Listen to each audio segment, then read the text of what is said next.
Friends, my name is Vivek Tiwari. मेरा नाम विवेक तिवारी। आप सबका स्वागत है मेरे चैनल वी एजुकेशन में। तो आज हम लोग नया लेक्चर डिस्कस करने जा रहे हैं जो है tribals, dikus and vision of a golden age. तो 1895 की बात है। एक आदमी था जिसका नाम बिरसा मुंडा था। उसे लोग बिरसा कहते थे। वो फॉरेस्ट में घूमते हुए दिखाई दिया जाता था और विलेजेस में, छोटा नागपुर डिस्ट्रिक्ट के जो बिहार में। लोग जो थे कहा करते थे कि उसके पास बहुत असीम शक्तियां हैं। वो कोई भी डिसीज को क्योर कर सकता है, वो अपने आप को मल्टीप्लाई कर सकता है, जो भी आदमी ट्रबल है उससे सेव करने के लिए। और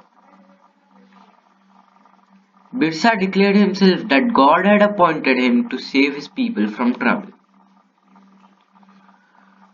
वो ग्रीन को मल्टीप्लाई कर सकता था। और बिरसा ने ये भी डिक्लेयर कर दिया था कि जो गॉड है उसने बिरसा को अपॉइंट किया था। Birsa himself declared that God had appointed him to save his people from the trouble। यानी कि जो भी प्रॉब्लम थी उसे सेव करने के लिए गॉड ने अपॉइंट किया था बिरसा को। ऐसा बिरसा का कहना था। फिर let's see what it say next। So free them from slavery, उन्हें स्लेवरी से फ्री करने में। जो डीकूस थे उनकी स्लेवरी से। डीकूस कौन थे? आउटसाइडर्स कहलाते थे। और सुन इसके बहुत जल्दी इसके थाउजेंड्स ऑफ फॉलोअर्स हो गए और कुछ इसे ऐसा बिलीव करने लगे कि हाँ ये भगवान है और इनकी सारी प्रॉब्लम्स को सॉल्व करने आया था। जो बिरसा मुंडा है वो एक मुंडा कम्युनिटी यानी मुंडा एक ट्राइब ग्रुप था, उसमें एक फैमिली थी, उसमें बॉर्न हुआ था। वो ये जो ट्राइब है, कौन सा मुंडा ट्राइब, ये छोटा नागपुर डिस्ट्रिक्ट में पाया जाता था। लेकिन उसके जो फॉलोअर्स थे, उसके फॉलोअर्स जो थे उनमें आसपास का जो आजू बाजू वाला रीजन था यानी संथल्स और गांव, उनके भी लोग थे। वो सबके सब, all of them in different ways were unhappy with the changes they were experiencing in the problem they were facing under the British rule। और इनका familiar way of life seemed to be disappearing। जो इनका पहले way of life था, लेकिन पेड़ों के आसपास रहा करते थे, वो डिसअपियर हो रहा था। इनका जो लाइवलीहुड था वो थ्रेट में था और उनका जो रिलीजन था it appear to be in danger. तो क्या क्या प्रॉब्लम बिरसा ने सेट आउट किया कि हाँ वो रिसॉल्व करेगा। और ये आउटसाइडर्स कौन थे? Who were the outsiders been referred to as dikus and how did they enslave the people of the region? What was happening to the tribal people under the British? How did their lives change? इन्हीं में से कुछ question का जो answer है हमें इस chapter को पढ़ के पता चलेगा। अब हमने पढ़ा, you have read about tribal societies last year. हमने पिछले साल ट्राइबल सोसाइटीज पढ़ा, यानी कि वो ज्योग्राफी वाली बुक में पढ़ाया गया। तो most tribals has customs and ritual that were very difficult from these laid down by Brahmins। जो ट्राइबल्स थे उनके कस्टम्स और रिचुअल जो थे वो बहुत ज्यादा डिफरेंट थे जो ब्राह्मण्स से ले डाउन किया था उससे। These societies also did not have sharp social division। उनमें उतना शार्प सोशल डिविजन नहीं था। That were characteristics of caste society। All those who belonged to same tribe, though of kinship, however, of themselves as sharing common ties of kinship। However, this does not mean that there were no social and economic differences within tribes। अब पहला, how did groups live? Tribal groups live। तो इनका बहुत सारा वो तरीका था। सबसे पहला झूम कल्टीवेशन। झूम कल्टीवेशन क्या होती है? इसे शिफ्टिंग कल्टीवेशन भी बोला जाता है। क्योंकि ये लोग क्या करेंगे, बड़ा सा, एक मिनट आपको समझाता हूँ। एक बड़ा सा फॉरेस्ट एरिया लेंगे, उसके अंदर जो भी पेड़ होगा उसे काट कर, they used to cut down this, और फिर इसे जला देते थे। इसकी जो एशेज हुआ करती थी वो जमीन पे रह जाती थी, और इसकी वजह से जो सॉइल होता था फर्टाइल हो जाता था इस एरिया का। अब यहाँ ये लोग कल्टीवेशन करते थे, और जब सॉइल फर्टाइल से कम फर्टाइल हो जाता था, लोग इस एरिया को छोड़ के दूसरे एरिया पे जाते थे, वहां के फॉरेस्ट कट करते थे, वहां कुछ साल तक कल्टीवेशन करते हैं और फिर शिफ्ट हो जाते हैं। तो इसे कहते हैं शिफ्टिंग कल्टीवेशन या zoom cultivation.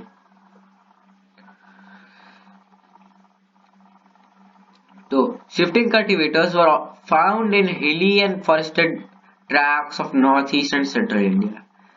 The lives of these tribal people depend on free movement within the forest and on being able to use the land and forest for growing their crops.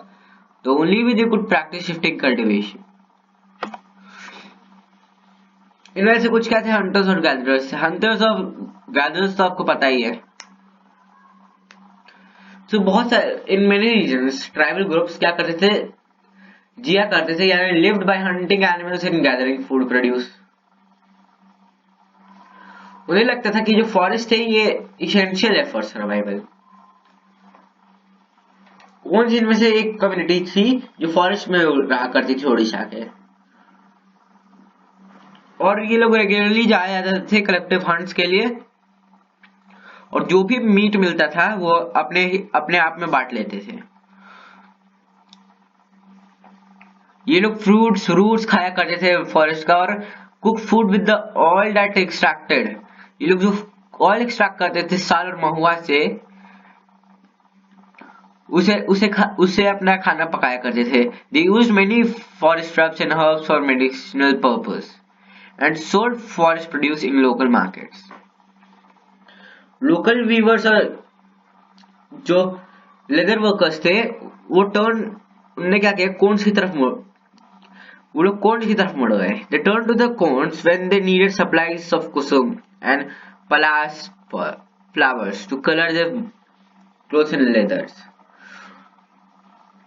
जो local weavers थे और leather workers थे उन्होंने क्या किया, उन्होंने cons की help ली। क्यों? क्योंकि कोन्स जानते थे कि कुसुम और पलास के फ्लावर्स कहाँ मिलेंगे। They depended on cones for the supplies of kusum and palas flowers to color the clothes and leather.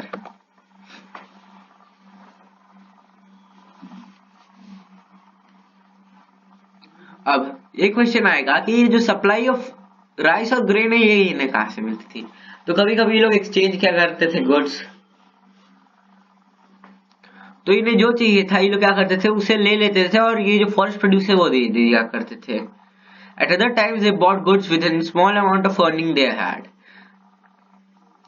Some of them did odd jobs in the villages, carrying loads or building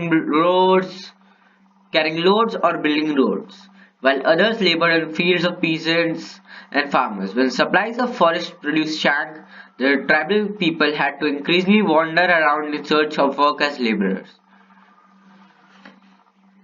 और उनमें से बहुत सारे जैसे कि Baigas were reluctant to do work. The Baigas saw themselves as people of forest who could not live on the produce of the forest, who could only live on the produce of forest. It was below the dignity of Baiga to become a laborer. Tribal groups often needed to buy and sell in order to be able to get the goods that were not produced within the locality. This led to their dependence on traders and moneylenders. Traders came around with things for sale and sold things at very high price. Moneylenders gave loans with which the tribal met their cash needs, adding to what they earned, but the interest charged by the loans were usually very high. इसीलिए tribal जो थे market places और commerce को often meant debt and poverty. They therefore came to see the moneylenders and traders as evil outsiders and cause of their misery. Some herded animals. इनमें से कुछ लोग क्या करते थे, एनिमल्स हर्ड किया करते थे, यानी कि चराया करते थे उन्हें, घुमाया करते थे। हर्डिंग क्या करते थे, जैसे कि many tribal groups lived by herding and rearing animals. They were pastoralists who moved with their herds of cattle or sheep according to the season. जब एक जगह की घास एग्जॉस्ट हुआ करती थी वो दूसरी जगह जाया करते थे। दवान गुर्जार जो थे पंजाब हिल्स में, लबदीस आंध्र प्रदेश के were cattle herders. The Gaddis of Kullu were sheep herders. जो बकरवाल थे, बकरवाल में आपको बकरी का नाम मिल गया। बकरी को हिंदी में इंग्लिश में क्या कहते हैं, गोट्स। ये बकरवाल जो थे कश्मीर के, ये गोट्स के हर्डर थे। ये हमें नेक्स्ट ईयर की हिस्ट्री बुक में पढ़ाया जाएगा ये सब, यानी class 9। Some took to settled cultivation. Even before the 19th century, many from within the tribal groups had begun settling down and or cultivating their fields in one place year after year. Instead of moving from place to place, they began to use plough and gradually got rights over the land they lived on. In many cases, like Mundas and Chota Nagpur, the land belonged to clan as a whole. All the members of clan were regarded as descendants of the original settlers, who had first cleared the land. Therefore, all of them had right on the land. Very often, some people within the clan acquired more power than others. Some became chiefs and other followers. Powerful men often rented out the land instead of cultivating it themselves.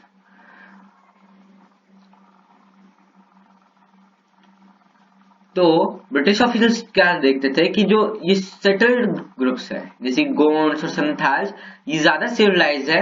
वो जो hunting gathering करते हैं या जो shifting cultivation करते हैं, उनसे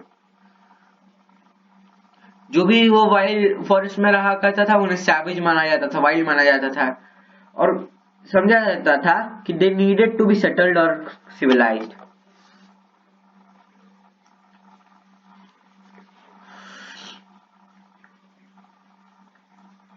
अब what happened to the colonial rule affect? How did the colonial rule affect the tribal lives? अब हमें पता है बहुत सारी चेंजेस आए थे ब्रिटिश रूल में, तो ये चेंजेस हम लोग एक करके पढ़ेंगे। पहला चेंज ये होता है ट्राइबल चीफ्स के ऊपर।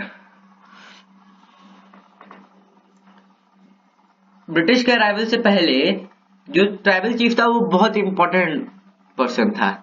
They enjoyed a certain amount of economic power and had right to administer and control their territories.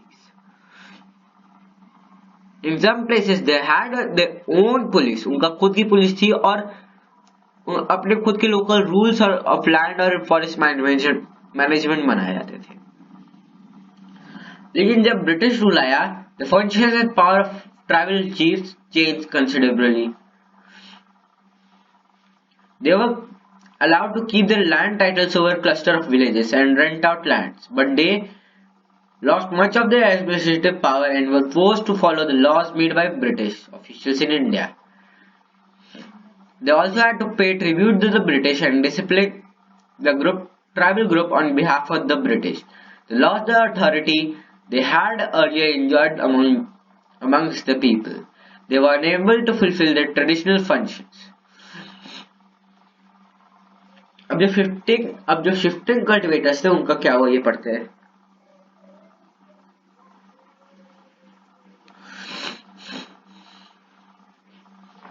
British जो थे वो बहुत अनकंफर्टेबल हुए थे उन ग्रुप से जो मूव किए जा रही थी और उनके पास कोई फिक्स होम नहीं था। वो चाहते थे कि ट्राइबल ग्रुप जो है वो एक जगह पे सेटल डाउन हो जाए और पीजेंट कल्टीवेटर्स बन जाए। जो सेटल पीजेंट थे उन्हें इजीली कंट्रोल किया जाता था और एडमिनिस्ट्रेट कर सकते थे than people who are always on a move. अब ब्रिटिश क्या चाहिए था, उन्हें एक रेगुलर रेवेन्यू चाहिए थी एक स्टेट के लिए, इसलिए उन्होंने क्या किया, लैंड सेटलमेंट्स इंट्रोड्यूस किए। That is they measured the land, defined the rights of each individual on the land, और फिर क्या किया, revenue demand for the state fix कर दिया। इनमें से कुछ पीसर्स को लैंड ओनर्स बना दिया, अदर्स को टेनेंट्स बना दिया, जो हमने चैप्टर 2 में देखा था। The tenants were to pay rent on to the land owner who in turn paid revenue to the state.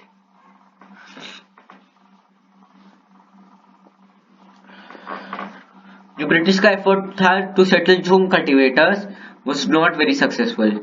Settle plough cultivation was not easy in areas where water is scarce and soil is dry.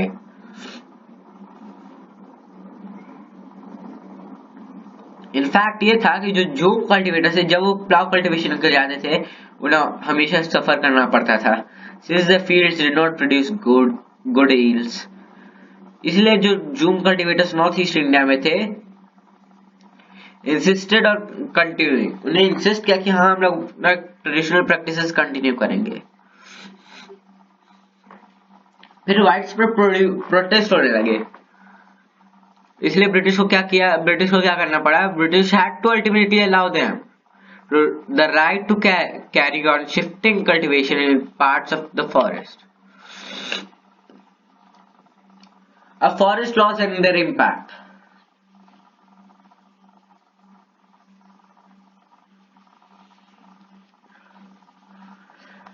The life of tribal groups, as you have seen, was directly connected to the forest. So changes in forest laws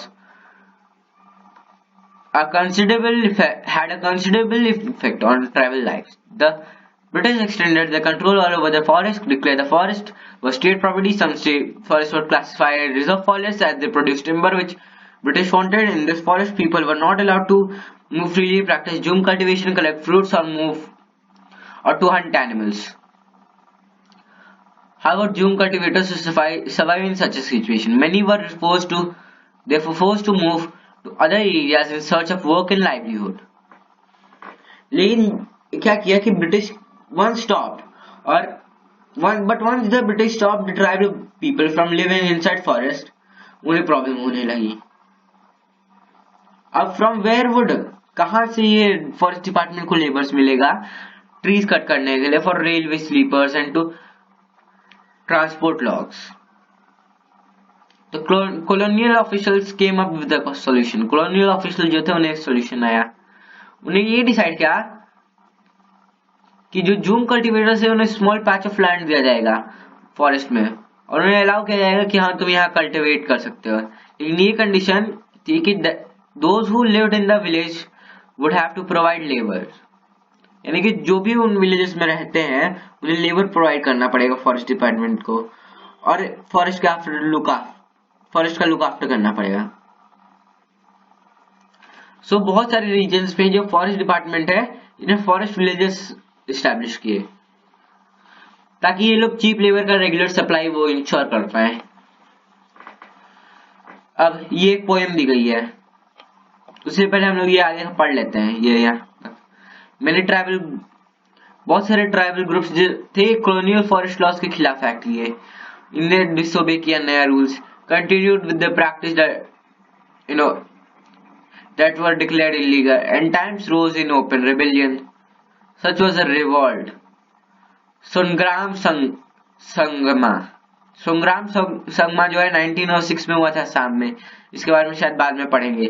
the forest Satyagraha of 1930s in the central provinces. In this land of English, how hard it is to live. तो 1930s में एक Verrier Elwin, कौन है ये Verrier Elwin करके एक इंसान था। Okay, now this Verrier Elwin visited the land of Dikus. He visited the land of Dikus, a tribal group in central India. Okay, central India में ट्राइबल ग्रुप थी। He wanted to know about them. इनके बारे में जानना चाहता था, इनके practices, इनके कस्टम्स, इनका आर्ट, इनका फोक floor. He recorded many songs. इसने बहुत सारे सॉन्ग्स इनके रिकॉर्ड किए that limited the hard time the Dikus were having under the British rule. तो ये उनमें से एक है। In this land of English, how hard it is to live. How hard it is to live in the village sits the landlord. Village में जो है landlord बैठा हुआ है. In the gate sits the kotwar. In the garden sits the patwari. And in the field sits the government. In the land of English, how hard it is to live. To pay cattle tax, we have to sell cow. To pay forest tax, we have to sell buffalo. To pay land tax, we have to sell bullock. How are we to get our food in this land of English? This song of Mike है, ये quoted in Warrior Elvin and Shamron. ये Shamron की book में लिखा गया है. ये song है, इसका नाम है माइकाल, सॉन्ग ऑफ माइकाल. ये पैराग्राफ 316 का है. ये सब इम्पोर्टेंट नहीं है. ये हमारे लिए इम्पोर्टेंट क्या है? ये एक इंसान था 1930s में, इसका नाम था वेरियर एल्विन. ये जो है लैंड ऑफ बेगास में गया, उनके बारे में जानना चाहता था क्योंकि जो सेंट्रल इंडिया में रहते हैं, और उनके बहुत सारे कस्टम्स, प्रैक्टिसेस, आर्ट, फोक वगैरह के बारे में सीखा. ये हमारे लिए इम्पोर्टेंट है. अब the problem with trade. During the 19th century, the tribal groups found that traders, moneylenders were coming into the forest more often, wanting to buy forest produce, offering the cash loan and asking them to work for wages. It took tribal groups some time to understand the consequences of what was happening. Let us consider the case of silk growers. In the 18th century, Indian silk was in demand in European markets. Indian silk क्यों? क्योंकि Indian silk की fine quality was बहुत high value की थी. Indian silk जो था उसकी जो क्वालिटी बहुत हाई वैल्यू की थी. और export from India increase market expanded. East India company क्या किया ताकि इंकरेज करे silk production to meet the growing demand. Indian silk was highly valued and export were increasingly rapid. As the market expanded, the East India Company official tried to encourage. तो हजारीबाग जो है in present day Jharkhand was an area where Santals reared cocoons. The traders dealing in cocoons sent their agents to give the loan to the tribal people and collected the cocoons. The growers paid rupees 3 to 4 for 1,000 cocoons. These were then exported to Burdwan or Gaya, where they were sold at 5 times the price. The middlemen, so called because they arranged deals between the exporters and silk growers, and made huge profit. The silk growers earned very little. Understandably, many tribal groups saw the market and traders as the main enemies. Of the search for work. The plight of tribals who had to go far away from their homes in search of work was even worse. जो late 19th century थी, जो उसमें 10 T plantations started coming up. और mining एक important industry बन गई. Tribals को recruit करा जाने लगा लार्ज नंबर्स में. अब इसकी वजह से क्या हुआ? दे वर रिक्रूटेड दो contractors who paid them miserably. उन्हें बहुत लोग पे किया जाता था और प्रिवेंट किया जाता कि हाँ वो अब उससे घर ना लौटे, उन्हें रोका जाता था. A closer look. Though the 19th century and the 20th century tribal groups in different parts of country rebelled against the changes in law, the restriction in their practices, the new taxes they had to pay, and the exploitation of traders and moneylenders, the cold rebelled in 1931 and 32. The Santhal rose in revolt in 1855 and Bastar rebellion in central India broke out in 1910. The Warli revolt in Maharashtra 1940, the movement that Birsa led was one such movement. Birsa Munda जो है 1870 mid में born हुआ था। एक poor father का बेटा था। ये फॉरेस्ट बोगोंडा के आसपास ग्रो हुआ था, जहाँ ये शीप ग्रेस कराता था, फ्लूट बजाता था, डांस करता था लोकल अखड़ा में। Forced by poverty, his father has to move from place to place looking for work. As an adolescent, Birsa heard tales of Munda uprising of the past and saw the Siddhar, a leader of the community, urging the people to revolt. They talked of golden age when the Mundas had been free of oppressive of Dikus, and said there would be a time when the existential right of the community would be restored. They saw themselves as descendants of original settlers of the region fighting for the land. Muki Larai, reminding people to need to win back the kingdom. Birsa went to the local missionary school and listened to sermons of missionaries. There too he heard it is said that it was possible for Mundas to attain the kingdom of heaven, regain the lost rights. This would be possible if they become good Christians and give up their bad practices. Later, Birsa also spent some time in company of prominent Vaishnav preachers who wore the sacred thread and began to value the importance of purity and piety. Birsa was deeply influenced by many ideas he came in touch with growing up years. His movement was aimed to reform tribal community, urged the Munda to give up drinking liquor, clean their village and stop believing in witchcraft and sorcery. But we must remember that Birsa also turned against the missionary and Hindu landlords. He saw them as outside forces that were ruining Munda's way of life. In 1895, Birsa urged his followers to recover the glory past. He talked of a golden age in past, a Satyug, the age of truth, when Munda lived a good life, constructed embankments, tapped the natural springs, planted trees and orchards, practiced cultivation of on to living. They did not kill their brethren and relatives. They lived honestly, but Birsa also wanted people to once again work on their land and settle down and cultivate the fields. What worried British officials was the political aim of Birsa movement, for it wanted to drive out missionaries, moneylenders, Hindu landlords and the government and set up a Munda Raj with Munda at its head.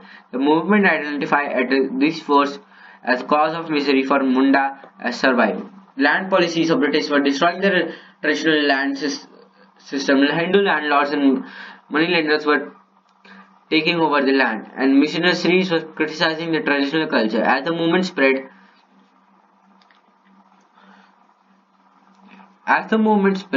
the British officials decided to act. They arrested Birsa in 1895 and convicted him on charging on riots and jailed him for 2 years. When Birsa was released in 1985, he began touring the villages to gather support. He asked traditional symbols and language to rouse people, urging them to destroy Ravana, Dikus and Europeans and establish a kingdom under his leadership. Birsa followers began to targeting the symbol of Dikus, European. They attacked police stations and churches. They raided property of moneylenders and zamindar. They raised the white flag as a symbol of British Birsa Raj. In 1900, Birsa dies of cholera.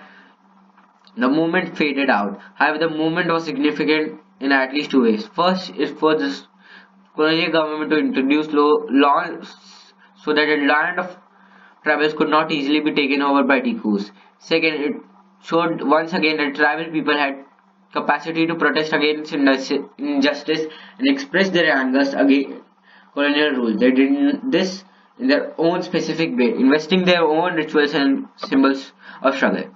Well, आज का lesson यहाँ तक ही था. Hope you enjoyed. Thanks for watching. अगर आपको ये video पसंद आई हो तो प्लीज आप इस वीडियो को लाइक करें, इस वीडियो को ज्यादा से ज्यादा शेयर करें. आप यार शेयर नहीं करते, आप लाइक नहीं करते, प्लीज आप लाइक किया कर दीजिए करिए.